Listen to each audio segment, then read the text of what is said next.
আজকে বানাবো থানকুনি পাতার বড়া। তো থানকুনি পাতার বড়া মোটামুটি আমাদের বাসায় সবাই খুব পছন্দ করে।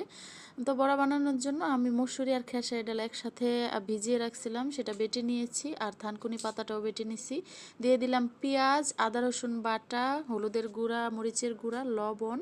দিয়ে দিলাম হচ্ছে 1 চামচ চালের গুঁড়া আর কাঁচামরিচ কুচি। কিছু একসাথে খুব ভালো করে মেখে নিব। বিশেষ করে আয়নের বাবা এই থানকুনি পাতার বড়াটা খুবই পছন্দ করে। তো ওই দিন আটি বাজার গিয়েছিল।